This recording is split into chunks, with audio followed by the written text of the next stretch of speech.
السلام عليكم ورحمه الله تعالى وبركاته. بزاف ديال الناس في هذا الوقت ديال البرد تجيهم القحبه مجهده، خاصه بالنسبه للوليدات الصغار، يعني الزياده حتى لديك عامين تتكون فيهم القحبه مساكن بزاف.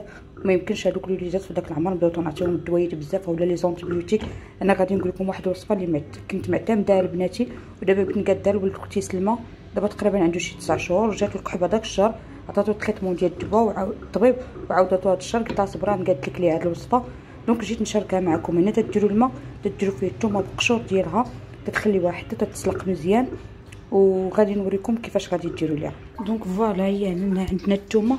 من بعد من كنسلقها في الماء شديت القشره ديالها دغيا تحيد واحد 3 معالق ديال الزيت ديال العسل الحر الا كان عندكم العسل الحر، وجات شي 2 معالق ولا 3 ديال زيت الزيتون، يعني تكون جديده احسن.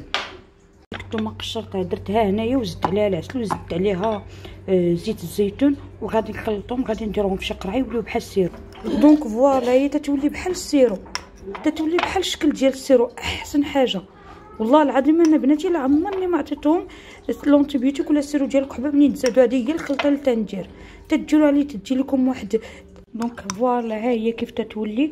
انتم انا واحد الطريف ديال الثومه ما طحنش ليا خليته، ولكن لو بغيتو تعطيو للوليد ولا البنيته ديالكم حاولوا تشدوا بحال السيرو تيتعطى للكبار والصغار كذلك. سيختو الصغار تعطيوهم معلقه في الليل الا بين عسل، تبقى لهم واحد 3 ايام حتى ل5 ايام، والكبار كذلك. كي تشوفوا الصدر ديالهم صافي مزيان وتحبسوها. الثومه راه اونتيبيوتيك، العسل راه عرفناه تيقوي لنا المناعه، زيت الزيتون تترطب لنا الحلق، يعني كاع هاد الحويجات طبيعيين ما تقووش قوه القحبه. دابا راه تقريبا الشتوى كاين اللي الوليدات اللي تيمشيو بها مساكن الشتوى كامله، ما يمكنش تبقاو تعطيو في لي سيرو ولا لي زونتيبيوتيك ولا لي كورتيكويد، لا.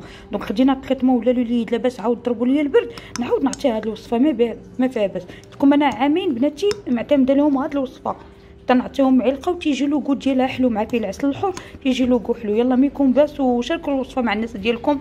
ما تنساوش القناه ديالي عالم نوال والصيدليه. الناس اللي معايا في الانستغرام اول مره تيشوفوا لا فيديو ديروا ابوني، غادي تلقاو بزاف ديال لي فيديو من لا فارماسي. شكرا بزاف، والسلام عليكم ورحمه الله تعالى وبركاته.